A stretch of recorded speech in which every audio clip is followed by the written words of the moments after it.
Hey, I think we might have started it correctly. Again. This is the Beat Cop's Guide. I'm Dave Haynes, Chicago Police Lieutenant. That's Bull Garlington. Hello. Frequently arrested. Oh, that's not nice. And we're broadcasting from Animated World. Dave, you look like you're wearing a crown. I thought we... No, I'm an angel. I thought we weren't supposed to... Well, what the... I thought we were supposed to refer to the backgrounds. I'm sorry. I don't know what you're talking about, Dave. This time for people in the future, though, then they won't know what we're talking about. But yeah, we're broadcasting from Sesame Street today. Just smoking with the kids because we were gonna have Elmo, and Elmo was he's gonna come stoned out of his mind. He was stoned out of his mind, so he couldn't come down to Chicago. So we had to head up to Sesame Street to do the interview, which will be coming up shortly. This is probably why we don't talk about the background, right? They're really trying to they're trying to clean up. He's in a pool of vomit right over there, so they're trying to clean that up. He's not looking good. Hopefully, we'll have him on before the end of the podcast. It's more like Trickle Me Elmo right now. All right, so we're supposed to be broadcasting live on Facebook, where Bull has started a what is it called? A watch party. A watch party. Yes. Although since it's 4 o'clock, it's not quite as. Yes. We started early this week because, and we're gonna do it earlier, maybe a day earlier next week because we have some scheduling issues. But and I did not announce that on Facebook or whatever. But we do have. We also are broadcasting live on YouTube, and I do have the YouTube chat open. So if you want to send us messages either on Facebook or YouTube. I'm also hoping, since we're screwing it up next week with the schedule, but I'd like to figure out. I'd like to try and take phone calls next week. We have to find somebody to call in to test out our equipment, though. We can't just rely on somebody to call that we don't know and figure out. We're gonna have to set up some kind of phone interview with somebody who will be understanding if, or should I say, when we screw it up. Well, I got people. Yeah, I have my people call. Right. If you're my people and you're listening, next week you got to call in. If you're his people, call his people and set something in stone. Right, yeah. Yeah, because my people that aren't my people don't people very well. The picture looks a little shaky. I think... I don't know what to say about that. I mean, it's windy out here. Look at those clouds. Yeah. It's going pretty fast. So what are you smoking today? I have a wild cherry tobacco, and I'm smoking on my briar pipe, which good looking pipe. It is. It's one of my favorites. Although I really like the way how easy this is to hold. But what I realize when I work, and I'm in the car or something, and I'm wearing my vest, it bumps into everything on. Aww. It bumps into right wrong.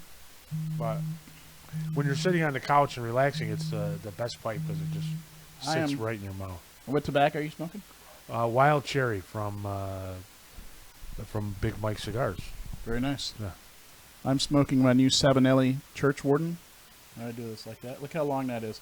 That's Gandolfian right there. Yes, it is. And I'm smoking a special blend called Halberg from McBaron. It's a family thing, and it is delicious. It looks all screwed up. I don't know why. Who cares? Yeah, I guess. I don't know. There's got to be it just bugs me that. So all right, well, working on it because I had a good last week. So I'm wondering what I haven't changed anything. I'm in incredible pain right now. Why is that? Because I started working out 3 times a week, and I'm old and I'm out of shape. And my personal trainer is a vindictive, evil bastard, and he wants me to die.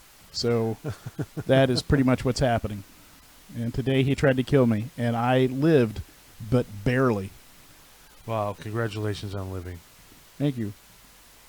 With my borrowed time, I went to a dispensary.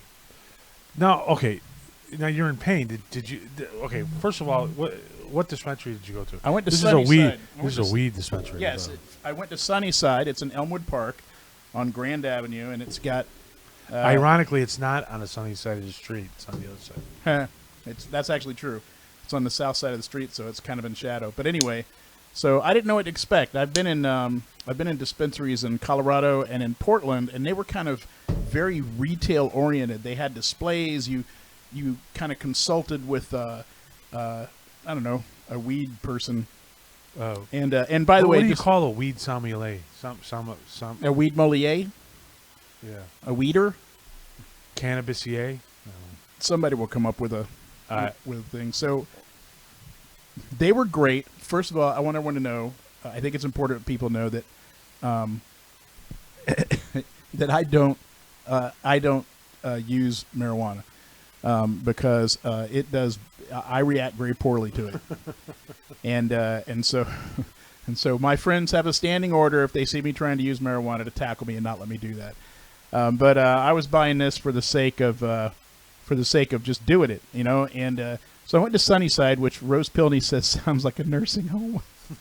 And if you'd seen the people in line, you would have thought maybe it is a nursing home because it was predominantly people that were middle-aged or older. Now, granted, it's in the basically the middle of the day, so maybe that's why. But where's it at? It's in Elmwood Park. Okay. On Grand Avenue. Were you all wearing Dago T-shirts too? No, sorry, it's middle of winter. Yeah, sorry, no. Actually, the first thing. Can I just walk you through the whole experience? Okay. All right. Sorry. We're gonna walk.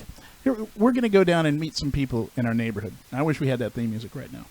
But the first thing that I noticed that I thought was great was they had free valet parking. And I thought, why does a dispensary need free valet parking? And then I realized there was a line of cars. Really? And that is why. And so I handed my keys and I walked right in. Wait, even in the middle of the day, there was a lot of people? Yeah. Oh, yeah. And so I walked right in, and people that were coming out were exceptionally well dressed. Not just well dressed, but exceptionally well dressed. Like I noticed, I was brand fanning while I was watching them come out. They were just. I was dressed like I just come from the gym, so I looked like shit, and I was limping, and I was grimacing and in pain, and then you go in, you show your ID to the security guy, he lets you in, and then you go in a line like it's Disney, the little queue thing where you go around and around, and apparently you're supposed to find out what you want on their website before you get there, and then they're kind of like bank tellers. They just you give them your card or cash. And you say, I want this and I want this. And they go, I'll be right back. And they bring it to you and you leave. It was very quick. But I thought you said you met with a cannabis consultant. No, that was in Portland and in Colorado. The stores I went to were the kind where you say to somebody, this is where I want. I want to feel less pain. Yeah. I mean, I started to say that. And the look the girl gave me was kind of like, we don't do that here. And I was like, And, but they're new, I guess, so they're not finished yet. You know? So now I was there all of not even 15 minutes.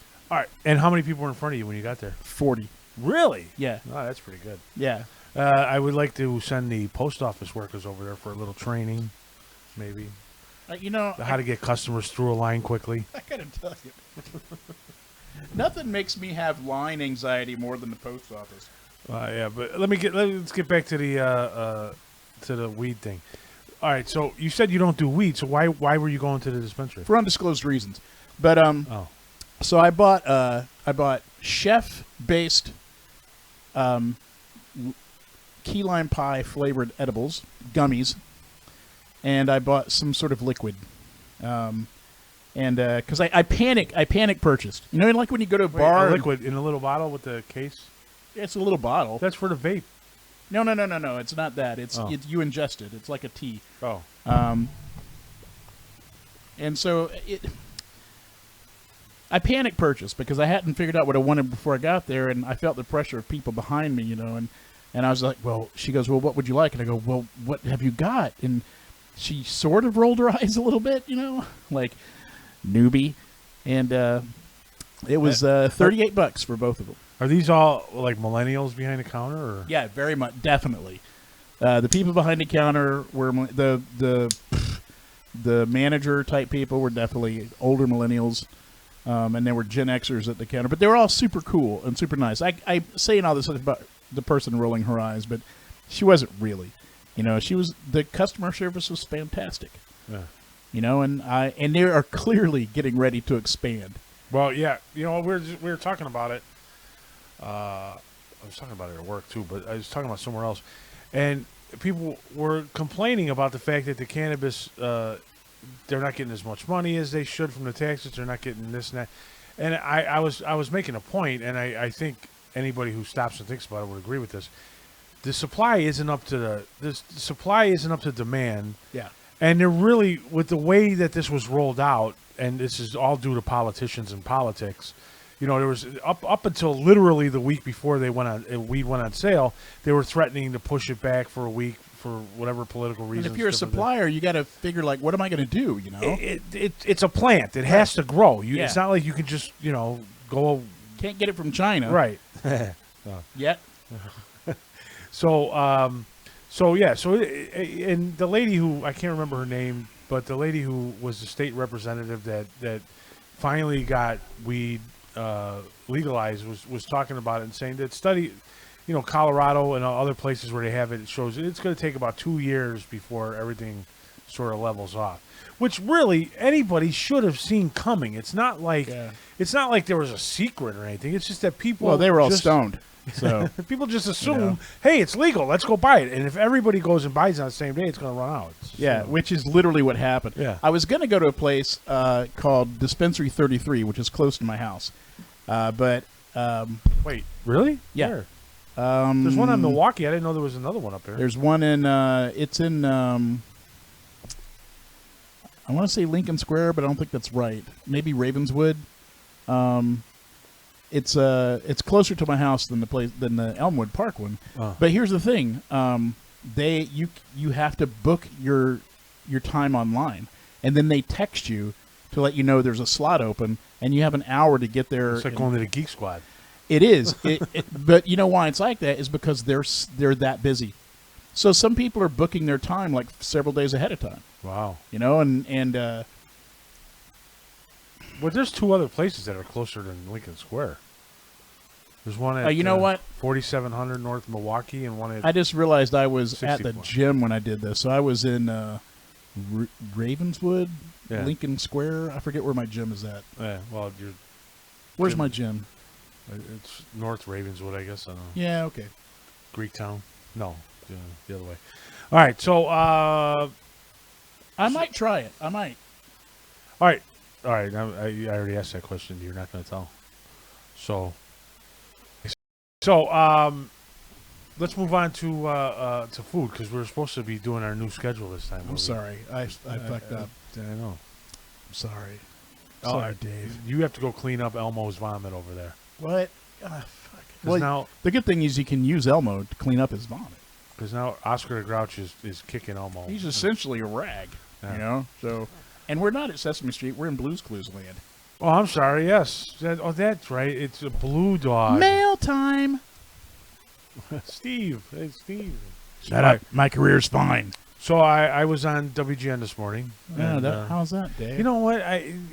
Here, show everybody the cigars that you got from the famous cigar guy, and then bitch about me going on the radio while you're being asked to do podcasts and writing stuff, so you could take your jealousy and shove it right up your ass. But it's radio, man. It's the thing, I mean, everybody listens to radio, right? Yeah. I was having fun today, too. When I go on WGN, there's a sportscaster named Dave Ennett, who's he's got the real radio voice, the real sportscaster. Welcome to Sports. When he talks, he moves his head in time with his talking, so that, like, how we get sometimes you hear our breath sounds or the P sounds. Well, you never do that because he moves off. And Dave Ennett on WGN. Let's try to do that. So we breathe. I don't know how he does it. I'm going to pass out just trying to do that. But he's a real nice guy, and I told him last week. I said it's my goal, because what happens when I'm in the studio, there's like a couple different commercial breaks. There's right after the news, and plus there's a sportscast. There's I can't remember if there's 2 sportscasts while I'm in the studio or 1, but then there's also a couple of little. The way they do their news is the news guy comes on and says the headlines, and then the weather person or traffic person comes on and gives a quick thing of what she's going to talk about, and then Dave Ennett comes on and he says, in sports we're going to talk about Black House, and it's a real quick little sort of heads up of what's coming, and then they go back to the news guy and start it all over. All right. So I told Dave last week, I said that my goal is I try to tell him a joke right before he goes on because I want to make him laugh. As the light comes on, I want him to start laughing and not be able to stop. How successful have you been at that? I have not been. He smiles and goes right on with what he does. It's it's pretty funny. He's a real nice guy though. But I was on there, so I was on talking about empanadas and homemade ice cream today. What is that? That's nice. That's for a tamp restaurant using my wax seal thing. Look, it fits. Look at it. It fits perfect. Yeah, Yeah. that's cool. So I went I'm to I reviewed a bakery called Cafe Isabella. It's a Guatemalan bakery, and it's owned by Officer Ken Herrera and his family. He's a police officer in the 19th district, and they make these really great empanadas, sweet and savory. And Tell me about the empanadas. What's in them? well, they have beef. What is an empanada? Empanada is like a puff pastry filled with stuff. It's like a little sort of like a pizza puff, It's like a Mexican calzone? sort of, yeah, or Guatemalan in this case. That's right. Just let the silence dangle. Don't even bother saying a word there. But, all right. Sorry about that, everyone. So- That's our show. So they make a chicken and a beef empanada. They make strawberry, pineapple. There's some kind of cream one too that I wasn't sure about. Oh, they can be desserts as well as savory things? Yeah. Imagine And that. actually, I mean, yeah, it's pretty interesting because I went to two places that had empanadas this week before I went on my diet, which I'm back on now, Ash Wednesday. So, yeah, I know, right? I weighed myself and thought, hey, wow, I didn't really gain any weight for a month I was off my diet and just not even worrying about what I eat. I'm like, oh, that's pretty good. And then I looked on my phone and realized that that's not actually true. I gained 8 pounds Oh, damn. In a month? in a month. Holy crap, dude. That means in a year you'd weigh 700 pounds. Right. Yeah. So anyway, Not good at math, but so that was Isabella Bakery, and then this other place that you really should go. I mean, you should take your wife. Bistro 6050, 6050 West Irving Park Road. They have homemade like in ice our cream. neighborhood, kind of. Yeah, homemade ice cream, crepes, and Oh, they have burgers and they have it's like a bistro. They have a little cafe menu: burgers, other sandwiches, soup. But what they really, I mean, what everybody in the neighborhood apparently really thinks about when they think about them is their ice cream and their crepes. They also have this tea that my wife loves. That it's edible tea. So you make the tea, you drink the tea, and then you can use the tea leaves and the fruit that's in it. Annie mixes it with her oatmeal, and she eats it. I mean, isn't all tea edible if you're into that? I suppose technically, but it's usually not. It's usually like little So you're saying it tastes good? pieces of tobacco or whatever the hell, or Well, tea leaves. But it tastes good. Yeah, it tastes good. It's mostly fruit, and so it was pretty interesting. So I looked at those two places today. my favorite ice cream place, I don't know the name of it, but it's that soft serve place that's only open in the summer. Uh-oh. What happened? I don't know. We're froze. Well, if everyone can still hear me, wave or something. It says we're. I don't know why we're frozen. Maybe it's a. Well, I don't know what's going on. I'm just going to keep talking. Yeah, as if keep we're well, broadcasting. So we may be. That's our show, let me ladies just, and gentlemen. My favorite ice cream place is the soft serve joint on you know what it might be? It might be my battery might be dead on my camera. Peterson. Yeah, people can still hear us. So it's on Peterson and Lincoln. All right, and it's only open in the summer. Can you get around me? Yeah, I'm gonna go get a new battery. All right, the show's all about me now. Yeah, it's all about you. It's all about me. There's no video right now, so everyone just hang on. All right, this is an emergency. This is a radio emergency. We're in a radio emergency right now. I know it's just a black screen right now, but don't be scared. It's okay. It's okay. You're fine. You're going to be okay. All the stuff you've ever done has worked out to this moment. And now is when you're most truly alive. Or I can just talk about shit. All right. So one of my friends is online right now and is blasting me. which is wonderful. The soft serve place that I like is on Peterson and Lincoln, and it is only open in the summertime. And I don't know the name of it, but they have like 700,000 soft serve flavors, and there's always like 50 people in either line. There's 2 lines. And all right, everyone, quit panicking. All right, relax. Don't call 911. Okay, this is ridiculous. We have a crew. We have a crew in the studio now, and they're going to get this taken care of. And you see once again my beautiful face and my beautiful hat, which is quite beautiful actually. And all right, now I'll move up so Dave can.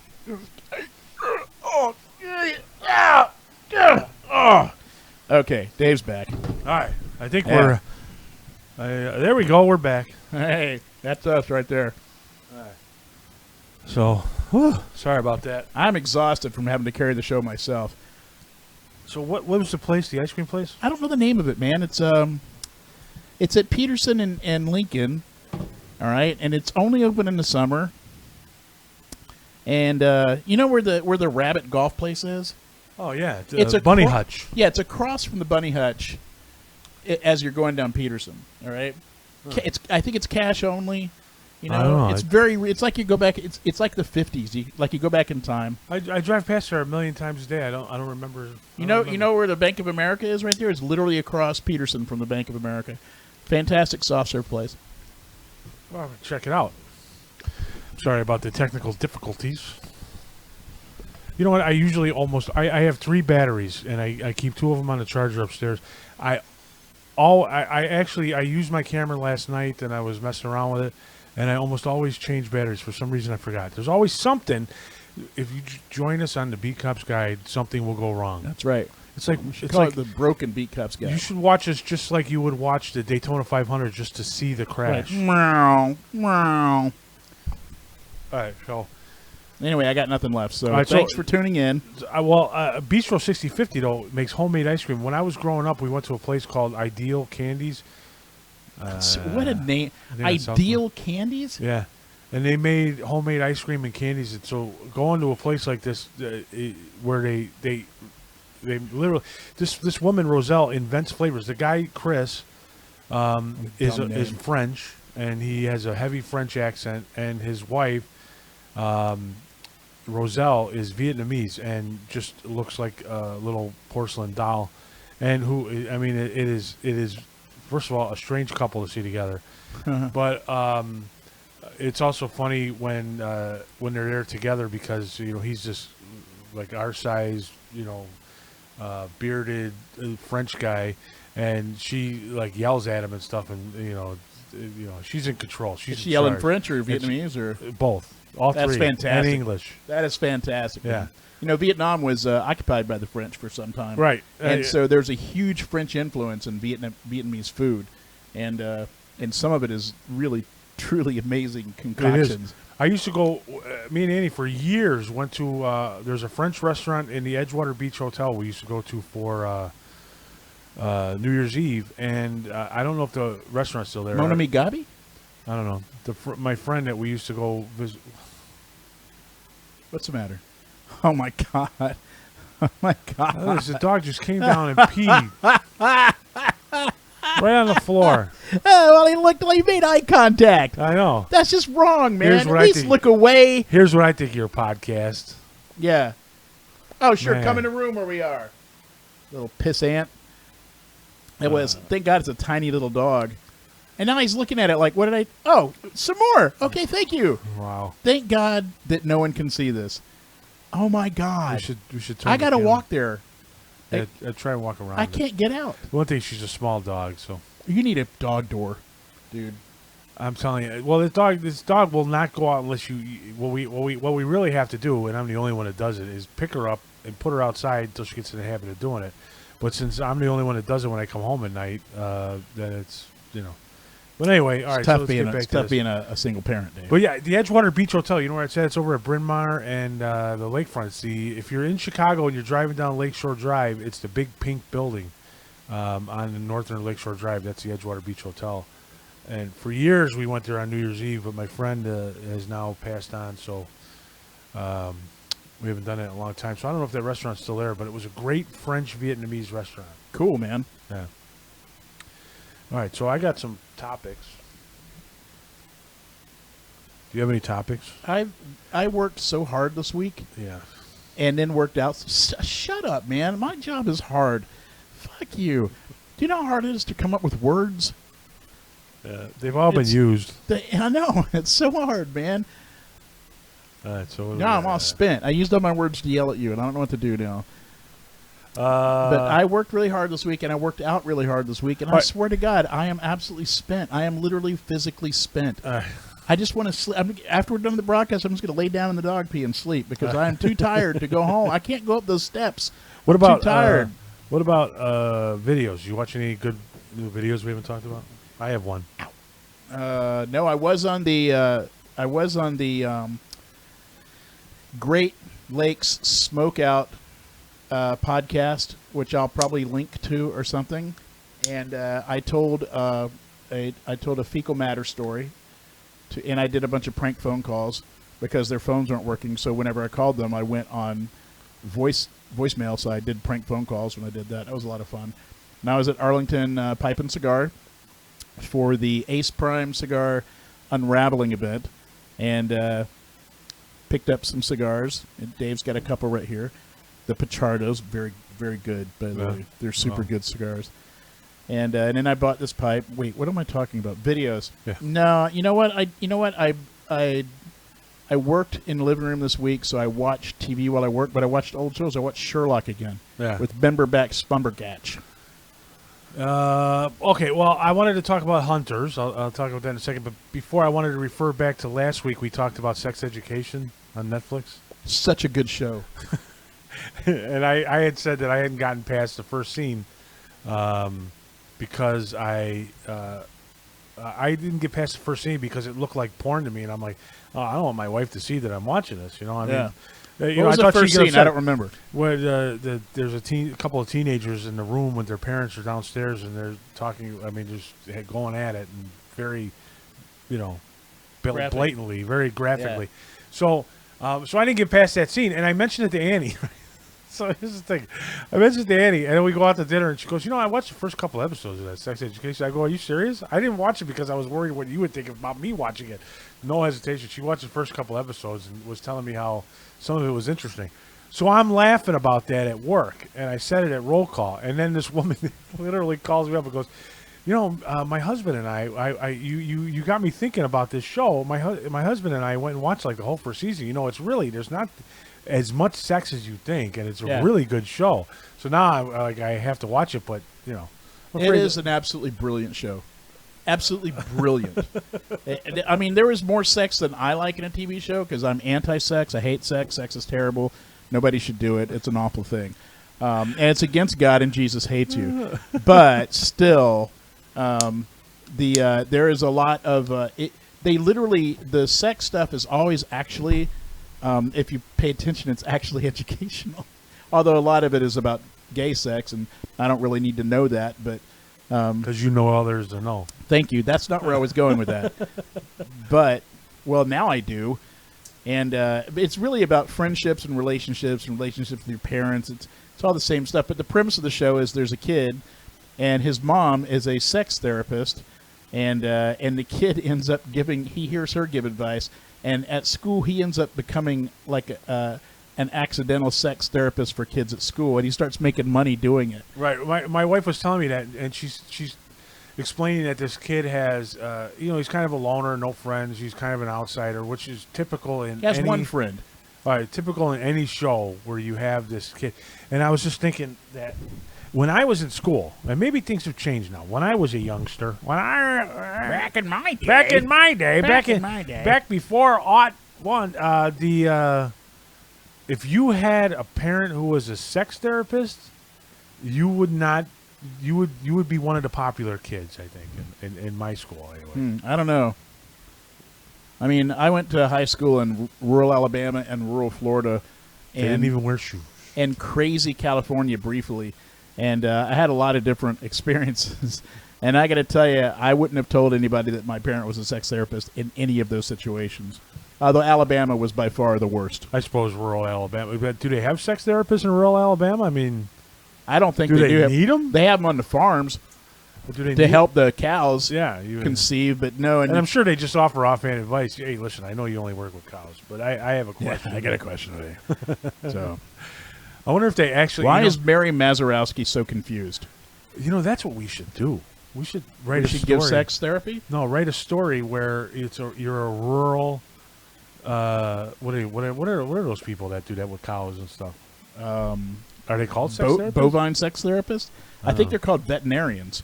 I have for years. There's a company in Worried about Iowa. where this is going. There's a company in Iowa that is the leading experts in bull and cow insemination. Not me. And there's a guy that works there that is in charge of getting the sperm. Yeah, what a job, huh? And I would love to interview that guy. What do you tell your family? You're a librarian. That's what you fucking tell your family. You say, I'm an orthodontist. I'm a private librarian. Sorry, I wish you could come to work, but you can't. See you later. Yeah, bring your kids to work day. Yeah. Yeah, all right, son. Come on. Oh my God, that's the best. Or your parent explaining their job. Hi, I'm Sean's father. Yeah, it's career day. I'm a cow inseminist. Wait. You can't. I have brought an example. You got to be more specific than that. You're the guy who goes to get the sperm. Right. I'm a sperm collector for steers. And here's a bucket. And y'all can just pass that around. I'm a bull masturbator. I'm a bull masturbator. That's right. Here, pass this around. All right. So I don't know how we got on bull masturbation. That's our show. That's what we do. No. So I wanted to talk about. We're tangential. I wanted to talk about Hunters. Al Pacino's new show on Amazon, Hunters. Have you seen any of it at all? No, my wife and I are like, we want to watch it, but we always end up, we barely have time to watch Colbert and fall asleep. So. Well, okay, I have to say, when I watched the first episode, it was not what I was hoping for. What I kind of thought it was a fictionalized. I thought it was more like Mindhunters, a fictionalized, which is a great show. Yeah, I thought it was more of a fictionalized account of actual events that happened, and then they like Simon Wiesenthal. I thought it was a Simon Wiesenthal kind of thing where you're hunting Nazis down, and it's not really. It's more along the lines of Man in the High Castle, where it's sort of almost a science fiction. A lot of the Nazi horrors are based on actual things. What? Wait, what? Horrors. Okay. Their horrific acts are based on actual things that they did, but they're not historically accurate in that these aren't the people that it happened to and this kind of stuff. Huh. And there's an overarching story about hunting Nazis. It's there's some and the it based violence on a book is or very, something. I don't know. And the violence is very comic book type violence, and they have these sort of daydreams that sort of enter into it. It's a strange. Well, it sounds stupid as hell. Well, it's not. So anyway, when I watched the first episode, I was a little disappointed. But it's even with the disappointment because it wasn't what I expected, I thought it was still a good show. First of all, it's 1970s, and they do a very good job of making it look like 1970s, which for some reason always impresses me. The story is very well written, and the characters, the actors are very good. So I went and gave it another chance, and I am really enjoying it. I'm on like episode 4 now, and I'm really enjoying it. There's Al Pacino is the main guy. He's this rich Jew Nazi hunter, and Jewish. Yeah, you can't say Jew. That's what he calls himself. So. Yeah, but you're not him. It's and Jewish. There's God, I can't remember their name. There's another actor, Carol Kane, the one from. Scrooged. I don't know. She played one of the angels of Scrooge, and she's like this old Jewish lady married to her husband, who is also a great actor that I cannot remember his name. He's in one of those character actors that's in a million. Here's my problem with that show. What's up? I don't like Al Pacino. Oh, you mean in general? Yeah. Here's why I haven't been like let's make some time. People think it's weird, and I can't explain it, but I really. I don't like Al Pacino. I think he's a shitty actor. I don't understand why people like him so much. Okay, Dog Day Afternoon, granted, was an extraordinary thing. Serpico was pretty okay. The Godfather, let's get real. The Godfather is one of the pinnacles of cinematography from Al Pacino's work and everywhere else. Fantastic. You can't fault him for that. But, like everyone's like, what was the cocaine one? Scarface. That's a shit movie. Why do people like it so much? It's a terrible movie. He was terrible in that movie, but people venerate him for being a great actor. I think he's a shitty actor. He is the same guy. Liam Neeson's everything, right? Liam Neeson is an actor, but he usually does movies where he's just being Liam Neeson. Yeah. You know, I suspect that if Liam Neeson was in the lobby of your hotel reading the newspaper and something went down, he'd jump into action and solve that thing right away. I really believe that about him. Or if a bad guy walked in, they would see Liam Neeson standing there and just turn around, not do anything. They go, "Not today, people, not today." You know, and in fact, maybe there's another career we don't know about where that's what he does. People just pay him $100,000 a day to sit there in the lobby, so jewel thieves back out slowly. But I just don't dig him. I don't think he's that great. Well, yeah, there's a lot of actors that I would still watch the show even if I didn't necessarily like one actor on it, or at least give it a shot. He's I mean, kinda like the I main don't guy, not though, watch right? something. He's the main protagonist. But he's not in every scene, and he's not really the main protagonist. The kid Jonah is, and so he's it's not that he's so much a supporting character, but he's not on screen all the time. So they couldn't afford it that much. Is what you're saying? Know, maybe. Yeah. But and he plays a Jewish guy. And I don't know. I think the accent's pretty good. There's one great. Why would line. you have to do an accent to play a Jewish guy? Jewish people don't always have accents. What? And if they do, it's a New York accent, it's a not New York a Jewish accent. accent. It's a New York. So accent. he's from New York. So he's not acting. Again, he's acting is not acting. He's just, I'm here. Hoo-yah! I mean, come on, man. All right, so branch out. I'd like to see him play a gay Idaho farmer who's a bookworm, and he'll be the star of the remade Brokeback Mountain. Oh, God, I've never watched that movie. I've never watched it. Yeah. Although the writer's a fantastic writer, she's amazing, but just not really interested. All right, wait. There's one line in there before we get off Hunters. Carol Kane says one line. I thought it was so funny. So men are like linoleum. You lay them right the first time, and you can walk all over for years. Wow, wow.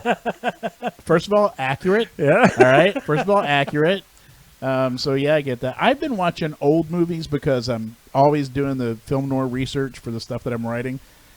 And man, there are some great film noirs that people have forgotten about and don't watch anymore. And like, everyone's like, they go back as far as somebody might watch The Godfather, but they don't go much further than that unless they're into that kind of thing, and they might watch some movies from the 40s, but man, you go back and see those movies in the 50s and the 40s that are black and white crime movies, and some of them are incredible. Seconds is a beautiful movie. The Sweet Smell of Success is so good. Tony Curtis is just such a vindictive bastard in that movie. And there are so many movies like that are, kind of gone. I watched The Killers, one of the first movies by, he did 2001: A Space Odyssey, and he did Full Metal Jacket, and he did a bunch of other movies like that. I Come can't on. remember his name. Ah, shit. What's his name? I have to Google it. It was one of his first movies, and it's got Sterling Hayden and some other guys in it. Such a great movie, just absolutely riveting the whole time. And I learn a lot about storytelling. Wait, what movie was that? Because I The stopped Killing. paying attention. So. What? The Killing. Okay. Shut up. Stop paying attention. I'm not into film noir. Although I have a Go question. to hell, Dave. I have a definitional question. Yeah, go ahead. Is Harlem Nights with Eddie Murphy considered film noir? It's in black and white. I happen to see it. It's on one of the. It's neo noir, and Okay. so it's a good movie. So what constitutes film noir? There are two things. First of all, it's a French term that means black film. All right, because they're usually shot at night, and they're usually heavy on shadow composition. Lighting is a big deal, but it's always the movie's point of view comes from their mostly post World War II, mostly, and it comes from the post-war cynicism that people were experiencing at the time, and so but they're not cynical in the way that people were cynical in the 60s. Because they're still like pro-America and everything like that. But they're always about a guy who's trying to make it big, and he's trying to go through a shortcut to get there. Whether it's robbing a bank or cutting some kind of deal, and it always falls through. There's always a woman that tempts him and tries to help out with the deal, but in the end screws him over, and that's always the femme fatale. And in the end, the guy usually loses. That's the important thing. In the end, the guy loses. Right. But not always. Not always. So, like we talked about movies before where it's like they're not made years ago. Well, now they are. L.A. Confidential is one. L.A. Confidential. Yep. And if you perfect film noir. If you watch it in black and white, it's, oh my God.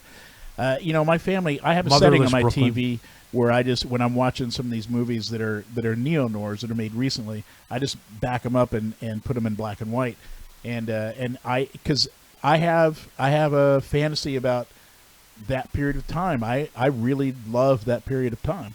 I know there's a lot about it that was terrible. I know it was heavily racist and segregated, and I know that there was a lot of background stuff going on that was terrible. But at the same time, I'm just kind of fascinated with it. And, people like, if they could go back in time, like, I'd go back to the Neolithic time, or I'd go back to Rome. I'm like, not me. I'd go back to Los Angeles in 1938. I think it would be cool to check all that out. But film noir is always about a crime or something like a crime, always. And it has to have happened between 1939 and 1958. Although some people say it's 1940 to 1959, I disagree with them, because I think that The Maltese Falcon, which came out in 1939, is the first film noir, the first true film noir. Okay. And all right, that's interesting. Also, we watched. Also, I can't recommend enough. Motherless Brooklyn. so good, yeah. And I didn't even finish it, and I'm telling you, it's great. Oh yeah, the ending is fantastic. Yeah, such a good movie. The neo noirs that are great is Motherless Brooklyn, L.A. Confidential, Blade Runner. Trust me, it's film noir. And there's a couple other ones. There's a French movie that's film noir that's really good. Oh, Chinatown. Come on. Yeah. And then The Two Jakes, although it's not a great movie, but The Two Jakes is technically neo noir. That was the follow-up to Chinatown. Again. And also they usually have to do with corruption, big money corruption in metropolitan doings. So the little guy's always getting screwed, and the detective, or whoever's doing whoever the male star is, always represents the people. It's always what's going on. He's getting screwed somehow, and he represents the people. And he's almost always for truth or justice, most of the time. Like in The Killing or not, The Killing is about criminals. Yeah. There's no good guys in that show. Oh my God! And there's the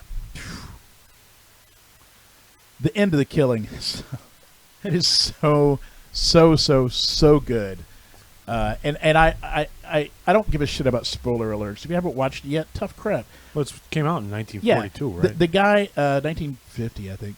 The guy in the end has a huge suitcase full of money, and all he's trying to do is get on an airplane and make it to freaking Mexico. If he can make it to Mexico, the money's his. And it's a lot of money. In today's money, it'd be like $3 or $4 million, He's on the tarmac getting ready to get on the plane, and his suitcase, they won't let him carry it on the plane. And it's all his money, so he's a little freaked out about that. So he's watching his suitcase, and the guy that are bringing the suitcases towards the plane hits a bump, and all the suitcases fall off, and his opens up behind the propellers, and it blows all that $3 million down the runway. And it just the look on his face is, after all that work, after all the planning that goes into making this crime, and you're on his side by this point, all right? Because he's worked so hard at it, and it's just blown down the track. Absolutely gorgeous ending. I like, a movie like that is Payback with I think Mel Gibson. Yeah, a little bit. Where they're all bad guys. There's no good guys. There's no good guys at all. So you're basically, in the end, the anti-hero. The hero is the least bad guy. Well, it's always an anti-hero in film noir. Like Sunset Boulevard is a great film noir, and it is a film noir where it's not even really about crime. It's about ego, and the opening of the movie is insane. There's a dead chimp, there's a rich lady, there's a writer, and the end of the movie is insane because the guy starts out the movie saying he always wanted a pool, and in the end he gets shot and he falls into the pool, and they filmed it from the bottom of the pool, so you see his dead body floating there, looking down at you, and it's just an absolutely brilliant movie. You got to watch it. All right, so one last thing that I would like to talk about that you probably more political.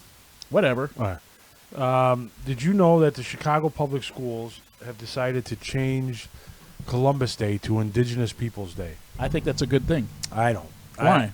Columbus was an asshole. All right, and Mayor Lightfoot is not backing that idea. She will not back the effort to replace Columbus Day with Indigenous Peoples Day as an official city holiday. She said she has absolutely no plans to support any elimination of Columbus Day at the city level. And okay, my problem with it is I don't give a shit what they call a holiday. I don't care if you call Christmas the winter solstice or whatever.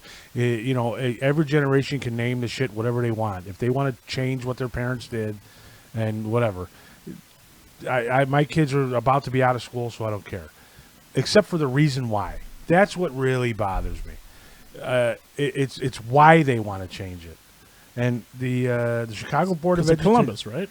Yeah, the Chicago Board of Education voted Wednesday to change the official holiday observed by schools on the second Sunday of October from Columbus Day, honoring the Italian explorer, to Indigenous Peoples Day to recognize that his arrival touched off a genocide of indigenous people. And I read that paragraph and got pissed because it's absolutely not true. Columbus did not start off touch off genocide. No. I mean, he killed a lot of Native Americans. No, Native South Americans too. Okay, but you're an author and an English major. No, I was not an English major. Genocide has a definition, and when you start using these really big words, it's not that big of a word. It's a big. It's the same as Windex. It's a big meaning word, and it has a definition. Concept, yeah. And the definition is not what he did.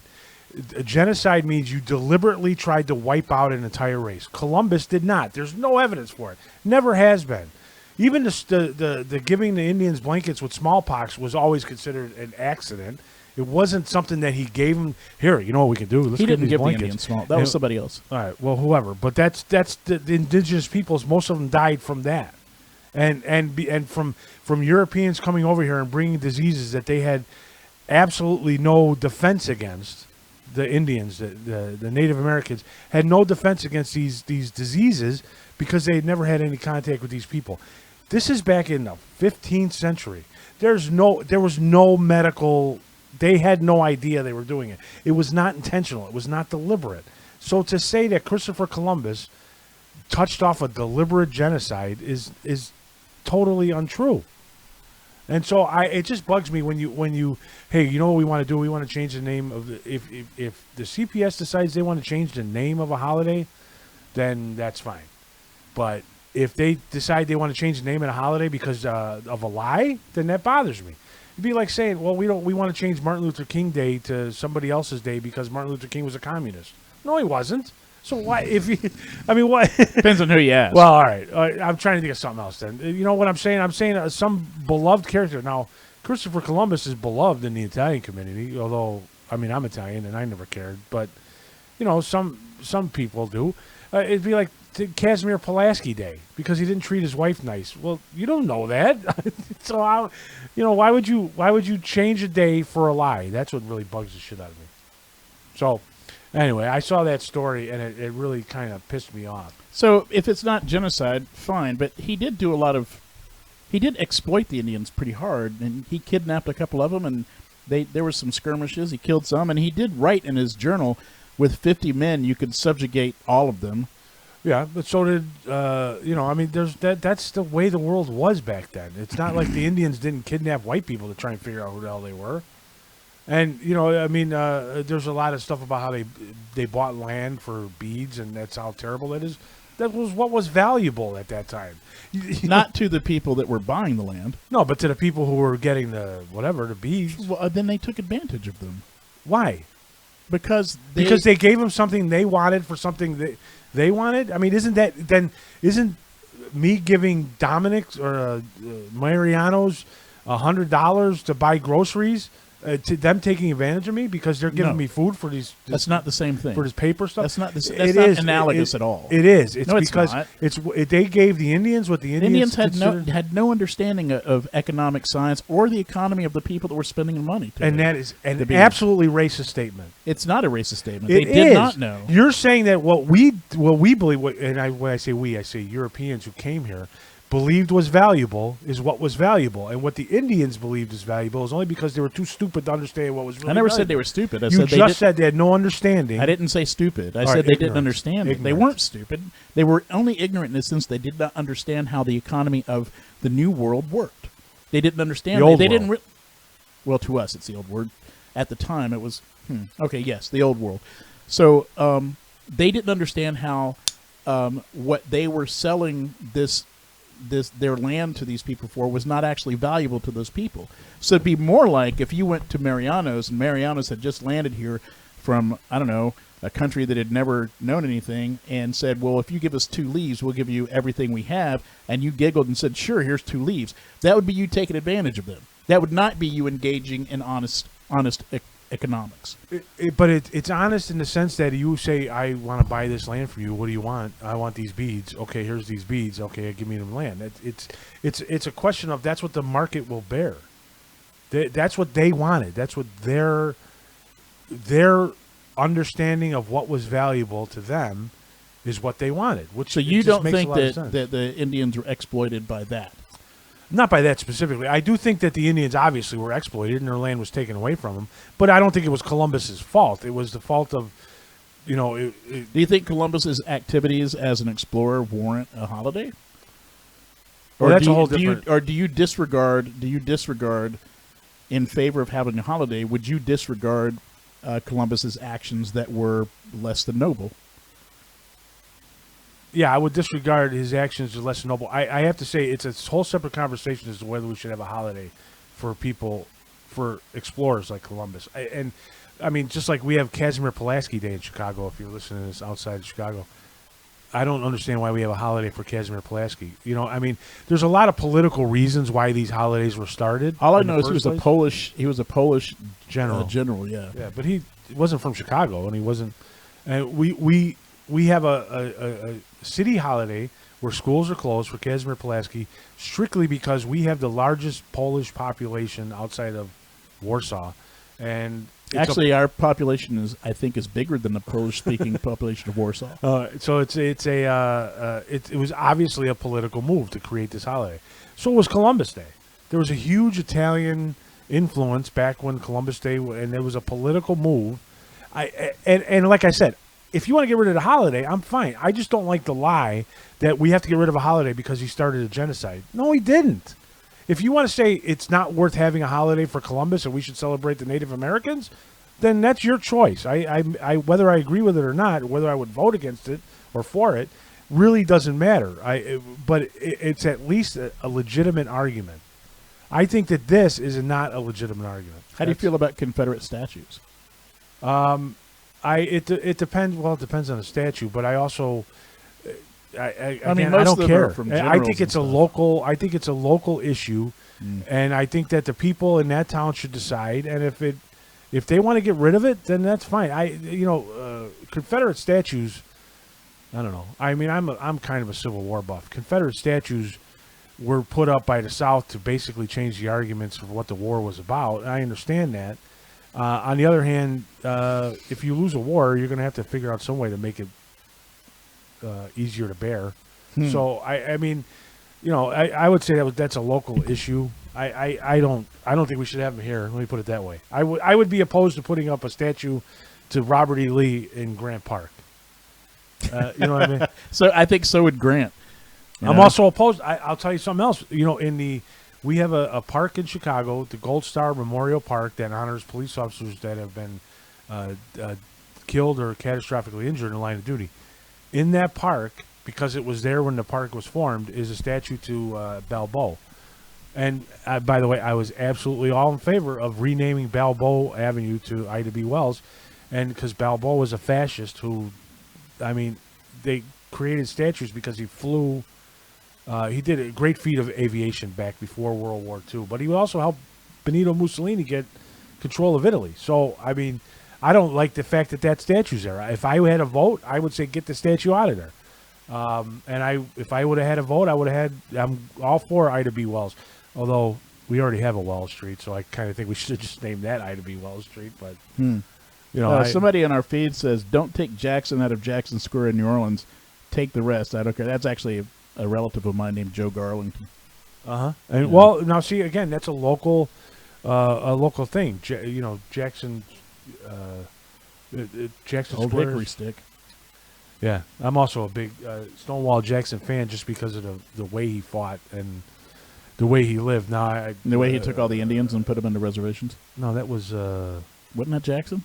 Oh, that's Andrew Jackson. I thought you were talking about Stonewall Jackson. No, I think the statue in Jackson Square is Andrew Jackson, isn't it? Oh, yeah. Actually, I don't know. I thought you were talking about the Civil War general. Because the way we sort of were going out from Civil War statues. Well, shit. Wait, which one is it? Which one took the Indians? Andrew Jackson. Yeah, okay. President. Andrew Jackson's Old Hickory Stick. That's he did do that. My tobacco's out. Oh well, damn, Dave. Damn it. That's the end of the show then. Yeah. All right. Well, anyway, that's all I want to talk about. So if anybody wants to, give us comments on our YouTube feed, if you could subscribe, that would be really nice. Because it would help us a lot on YouTube. If you listen to this on, we did, the audio will be on beatcopsguide.net, and if you listen to it on our website, that's great. We'll have some other stuff. We were supposed to be starting to post some of these restaurant reviews, and we're not. We're terrible. I think that since I went to a dispensary today, that on one of the upcoming episodes, I should get high. Yeah. Oh, that'd be great. Which one should I do it on? But you got to do. You want it to smoke, right? No, they're edibles. Okay. I don't know. Next week we're also doing this a day early next week. So if you're listening to this before, we're doing this Thursday evening of next week, March 5th. Wait, there was something else I was going to say. Oh, if you're listening to this on our website, that's great. But it would help us out if you would listen to it on Spotify, iTunes, YouTube. Yeah, well, yeah, I already said YouTube. But if you're listening just to the audio, if you can do it on Spotify, iTunes, Google Play, and give us a 5-star review, that would help us out. We're trying to build a podcast, so tell your friends. You're welcome to say terrible things about us. Just give us 5 stars. Yeah. Say 5 stars. They suck. That's cool. We're the best bad podcast. Right. That's what you have to say. That's right. Double B, the best bad. Yeah. We should play a song like Best Bad. Oh, we should have a song. An outgoing song? An outgoing song. I don't know. What would be a good one? Till the Levee Breaks by Led Zeppelin. Didn't I download some royalty-free music? Let's do it. We're about to get some royalty-free. I'm out. I'm an idiot. What? Hey, you have 2 cameras. Huh? You have 2 cameras. I do, yeah. Huh. One's in my old one, and one's the old one does not do video. Otherwise, I would have it set up because I can put 2 cameras on this computer. Well, in the meantime, I'm going to talk about Bernie Sanders. Oh, okay, go ahead. Because I actually have a Bernie Sanders story. I just didn't think you wanted to talk about politics. I don't normally want to talk about politics. It's such a hard thing to do because everyone's like on a team, and that's just so dumb. I don't understand why people don't realize that we're all on the same team, and we're all getting screwed. Well, we should band together. Yeah, to a certain extent, we are all on the same team, except if you like Bernie. Yeah, I love Bernie. I can't wait. I can't wait for democratic socialism. It's gonna change our life. It's going to it's going to change. I will agree with that. It's going to change our lives. It's going to change the country. It's going to It's going to be great. It's going to be just like Germany in the 30s. Oh, I can't wait. It's going to be so great. I'm going to get a cool Hugo Boss uniform and march. Oh my God. What do you want to talk about? I think somebody said something really funny about Bernie Sanders, and I like it. And that is, first of all, I love that guy doesn't take shit from anybody. He is definitely he's just in anybody's face. Even people that are his fans. The other day he was at a rally. I'm sorry, I've heard that before, and I tend to agree. But that's exactly what Trump does too. He doesn't take no shit from anybody. He's in your face. He trolls everybody. He tweets at everybody. Well, yeah, except that I don't think he knows what he's talking about ever. And the thing that I like about Bernie is like he will correct people, even if they're the people that are voting for him. And he was at a rally the other day, and he was talking about, oh my God, something about Cuba. All right, and he said that that they did a nice thing for people for the people of Cuba. It was some kind of educational thing. That was stupid. And The somebody literacy said, rates. boo. Somebody said, boo. Was it that? It was a different thing. And somebody said, boo. And he goes, really? And he's like in their face, like, really? And because he's like, you don't know history. And I just love the fact that he gets in people's faces. He doesn't back down from stuff, but he does it from a position of being incredibly well informed and having been doing this for, 40 or more years. Yes, he's never changed his positions. You have to say that. He's not one of these guys that flip-flops. No, he doesn't flip-flop. He has been this socialism, anti-capitalism guy his entire career. I don't think he's anti-capitalism. Being I'm being only a democratic socialist does not mean you're anti-capitalist. No, well, no. Okay, see, now that's an interesting turn of phrase. Being a democratic socialist The dude's a millionaire. He's got 3 big houses. Does not mean you're an anti-capitalist. However, doing interviews where you say, I am an anti-capitalist, makes you an anti-capitalist. Oh, that's true. Yes. I didn't know he'd said that. He did. I'm poorly informed. I agree. I say that all the time. And he, but he also is, he annoys me with this whole, like Castro and the literacy stuff. And he's a bad guy, but he really raised literacy rates. That's stupid. That's like, there was a great meme that somebody put out about that. It's like saying, well, Jeffrey Dahmer did a lot of bad things, but he was a great chef. He was a good cook. I mean, when he had people over for dinner, he really had people over for dinner. But I mean, it's really funny because if you look at during the time Castro was president, and the literacy rates went up. They went up all over the world. Every Cold War country on both sides, literacy rates went up during that time. Interesting. It has nothing to do with Fidel Castro. And never argue with a historian. I'm arguing with a historian right now. Cuba, it's a lot easier to raise literacy rates if you kill all the people that can't read. Wow. Well, I'm not a fan of Castro, so. But I do want to go to Cuba, though. The Bernie, these are not Bernie bros. These are what they call themselves, burners with a bullhorn are going up to the DNC people in different states in the middle of the night and protesting in front of their house, in front of their wives and kids to make sure that they don't take it away from Bernie by waking them up at 2 o'clock in the morning. Have some decorum. Have some decency. Just be good people. Don't be such dickwads. Why are so many people such dickwads? Well, I don't know. It's I read a story today about how Democrats really fucked up in the last 10, 15 years. And they did. And I see it in my liberal Democratic friends. And I've probably been super guilty of it myself, but I'm sure you're about to agree with me. And that is that we've become condescending dickheads. Yes. We really are. We think everyone who's not a liberal Democrat is retarded, and that anyone that doesn't agree with us is retarded, and we say that to them. Right. And that's a terrible thing to do. Democrats used to represent the working people. That's who they used to represent. When I grew up, my family were union workers, blue-collar workers, and except for a small pocket of them in Alabama, Democratic to a man. And it was because the Democrats represented unions, they represented working people, and we felt that was important. No one ever would have said terrible things about. They would not have been condescending. Right. But yet the Democrats don't listen to the working people in America that voted for Trump because they don't understand that those people did not do that blindly. They voted on purpose. They did it for a reason, and it was because, and the reason they voted for Republicans instead of Democrats is because Democrats tell them they're stupid. Right. A lot of them. A lot of them. That's true. And we got to change our ways, man. It's also. I mean, it's like there was a whole during the primary. I mean, I've heard this from different like opinion makers or whatever the hell you call them.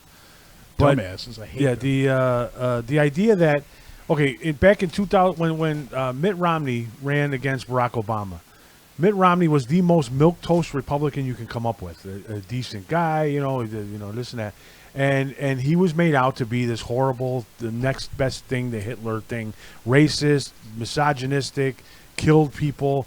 I mean, this guy did nothing. Now, of course, a stupid tactic. It's a dumb tactic. It is. And so the next time it came out, I was like, well, screw it. If we're going to have somebody who's going to fight back, because we can't have the guy who wants to be a nice guy and just make reasoned arguments with people who are just going to call him a racist, misogynistic killer.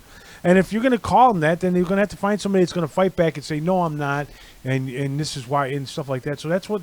So basically, a lot of these people have said, and I believe Donald Trump was the middle finger of the people who have been told for so long. I believe that. That if you look at Republicans, you're racist. And now, what have we done for the last 4 years? As Democratic liberals, the for the last 4 years, we've doubled down, Right. and we say that if you voted for Trump, you're a racist and you're a bigot and you're a horrible person. And you're stupid. Now, it doesn't help our position when people do crazy shit, like in Carolina a couple of years ago. I mean, that's a real terrible thing that happened, and Democrats just jump on that and say, "See," but the truth is that just because somebody voted for Trump does not mean they're a racist. That's a terrible argument. And when you say that to somebody, you galvanize the idea that they're not coming back ever. Right. You're never going to recapture them if you do that. And so we get all these people in Middle America and in the South that don't know who they're going to vote for and are dispossessed professionally, all right, and don't have a good income at all and don't have health care. They need all those things, but they're not going to vote for a Democrat because Democrats have been calling them racist dumbasses for the last 4 years. Right, and you know another thing too, and this is not this is on both sides, and it's not a majority of the people, but there's a lot of people, and I think it's enough that it's starting to affect things. That it's not even a question of convincing you. If you ask a question. If you even say, well, wait a minute, I don't understand. Bernie seems anti-capitalist. Then they will immediately jump on you with the worst possible thing that they can say. Well, then you're Hitler. Yeah, you're. What do you want to destroy the country? You're an existential threat to the entire country. You're a terror person. We should call the cops on you. So I have friends. I have Democratic friends who I mean, actually, I really very rarely discuss politics with friends or family anymore.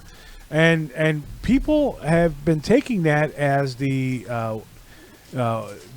winning the argument, and I kind of said to one of my friends, one of our friends, I kind of said, you know, just because people don't argue with you doesn't mean you won the argument. Yeah, it means they're tired. Yeah, they're tired of being called names. It's relentless. It's relentless. It is. And so, I quit being a part of it because I don't want to be. I had a friend the other day. So let's face it, a lot of these things happen on Facebook because that's where we all have conversations now. Right. And I had one of my super smart, super liberal friends basically, you know, troll correct my mom because my mom said something interesting about she was clearly exploring the Democratic ideas, political ideas, because she doesn't like Trump because she's very, very religious and she thinks that he's an idiot. And so she's asking questions. Right? In my thread. And this guy jumps on her and basically says, well, you're stupid for even asking that question. I mean, not in so many words, but... Yeah. And I was like, dude, that's my mom. Like, check people's profile if you're going to come on my thread and, like, tell people they're idiots. And he's like, well, you can clearly see in my text that I don't actually call her an idiot. I'm like, man, you're smarter than that. And I banned the motherfucker. I said, enough. I don't need that anymore. That's not who I am, man. If people want to ask questions... Bring it on. I might be a smartass sometimes. Ask Joe Garlington. He'll explain that to you. Ask you. You know that I'm a smartass. But I think that I've quit being condescending. Well, yeah, I try not to be. I mean, but I don't think I'm a condescending person. So I tell you what, certainly in our one of the reasons that you're my friend is because you're not cynical and you're not condescending and you don't talk shit to people. You just don't do that. So I can't imagine. Okay, if that dog pees again, I swear I'm going to kick it. I don't think that you. For some reason, I don't see your posts online almost ever, unless even though you're in my top friend list, I don't know, you banned me or something.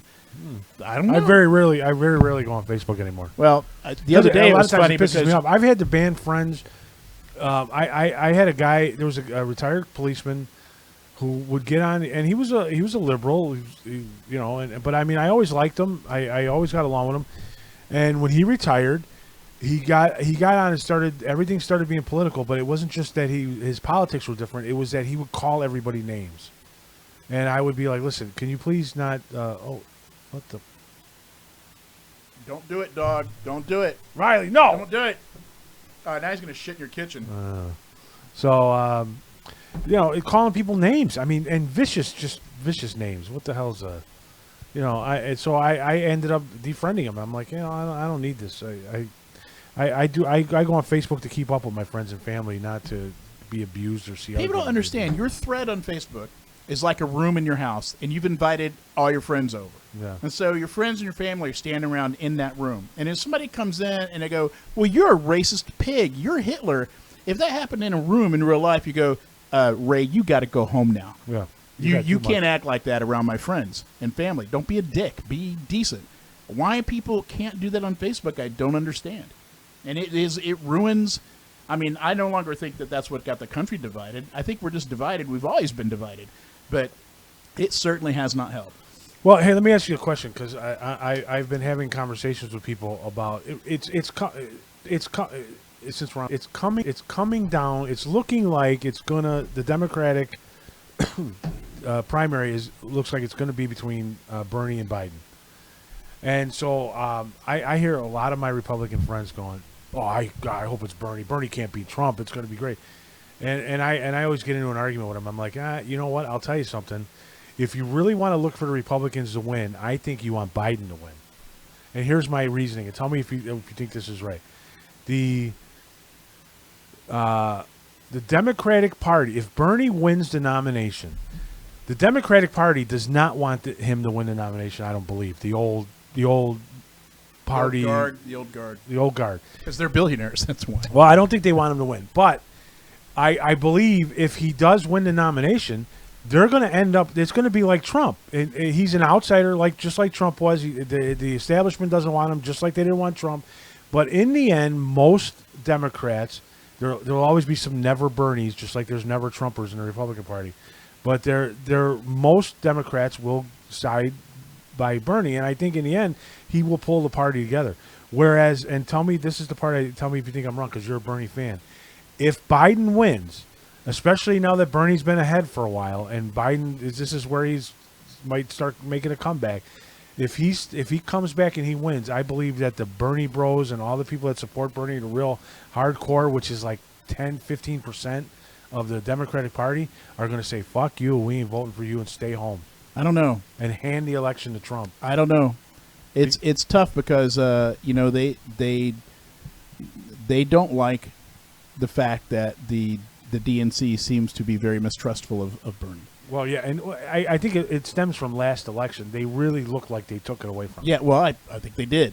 And the DNC really needs to take a look at how he's gotten the support he's gotten. It is very, very grassroots, which is a very important thing. It's the basis of our party in a lot of ways, and they need to pay attention to that. And the people should get what the people want, And the thing is that but there are people that are so, it's a little conspiratorial minded a little bit. Like they're like, if you don't like what you just said, they won't vote at all if he doesn't get the nomination. And I think that that's a huge mistake, but I do worry about that. Right. But I don't worry about it enough that I'm not going to vote for him. I like the dude.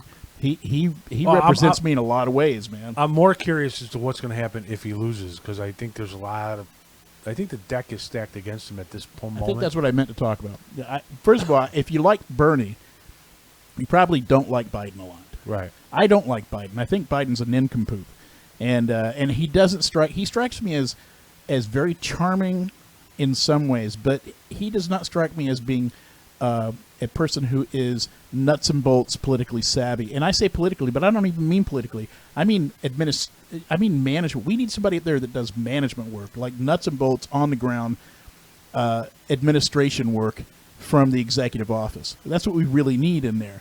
And I don't think Biden's that guy. I think he smiles a lot, and I think he does a lot of. I don't think Bernie's that guy either. He's a look at his record, man. That dude gets a ton of shit done. He doesn't get anything done. That's not true. He's a philosophical guy. He talks the philosophy of his positions, and he talks about the ideas and the grand ideas and but he hasn't sponsored any legislation in 40 years in the Senate. Amy Klobuchar makes the argument, and I've looked up some of the stuff. She's right. She's gotten more laws passed and bills passed as a senator than he has, and he's been there 4 My times wife as long. loves Amy Klobuchar. Well, I Loves her. I actually think that when we started getting close, Amy Klobuchar was the one I was worried about the most. If I was going to vote Democrat, well, this time I am voting Democrat in the primary, but if I was going to vote Democrat for legit, the person that I think that I would vote for, that I think would have the best chance of beating Trump, would be Amy Klobuchar. And it doesn't look like she's going to gain any traction because it's the whole. And this is the same on the right. The extremists of the party have taken over lately. For the last couple of elections. And the sad thing is with Bernie, people have because he's a democratic socialist, everyone really, really kind of high passes on that, and just they immediately think of Venezuela or they think of, Cuba or something like that. They don't realize that that's not democratic socialism. And they also, for some reason, think that democratic socialism is anti-capitalist, and it's not. And I know he said he's anti-capitalist, but it's people don't understand that's not what democratic. We already have a lot of democratic socialism in our country already. Do you like stop signs? Well, that's because we all voted for that and the government provides it. That's fucking democratic socialism. It's not really. What is it? That's redefining what it is. That's Jeffersonian politics.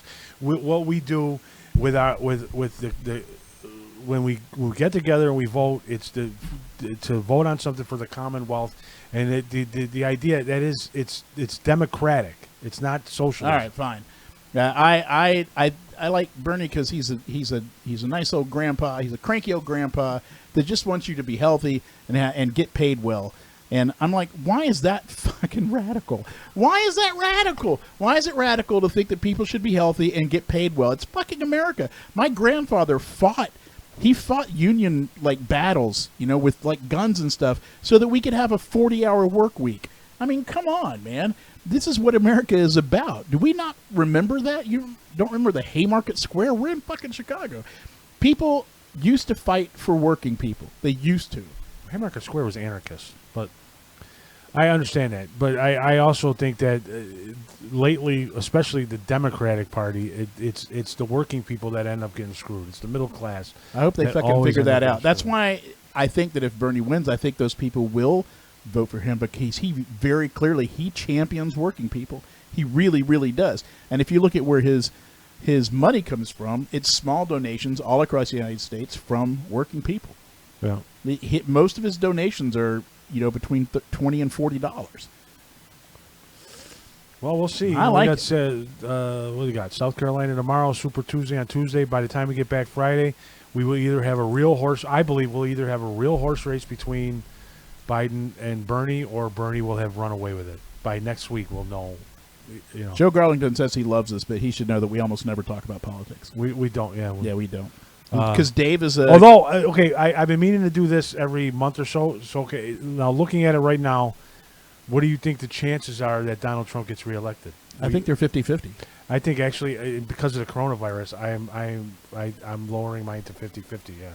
Yeah, I think that. We didn't talk about the coronavirus, but you know what? Next week we'll probably have more information. We can talk about that. We'll probably have it by next week. We'll probably have. I just think it's weird that the coronavirus came out just at the same time that Netflix put out a show called Pandemic. Right. I was wondering if that was a response. No, it came out right before coronavirus. Oh. So I'm like, you know what? The people at the Bilderberg thing need to kind of slow their roll a little bit. It's becoming a bit obvious that you run the world. Yeah, right? You're starting. All right. So that's the end of this week's podcast. Subscribe if you're on YouTube. Give us a good rating if you're on Spotify. Listen to David on Bob Surratt Show on Friday morning. Yep, Bob Surratt Show Friday mornings at AM 720 or WGN.com, I guess they do it. You can actually see me if you go on there because they have a live stream. Really? Yeah. If I got up early enough, I'd probably pay attention. Yeah. Or you can get it on the podcast too. You can listen to it. So, and we'll probably my segment. They usually send me a copy. Like yesterday, I posted last week's segment. I'll hopefully post this week's segment on Sunday because I don't want to do it on the same day we do our podcast. But on Thursday, I think maybe I'll be high. And next Thursday, 5 o'clock. Sure. Next Thursday at 5 o'clock, we're going to do this instead of Friday. So next Thursday at 5 o'clock. Tell your friends. Yeah, tell everybody. Thank you. Oh wait, I gotta go back to the right program. You want me to sing the outro music?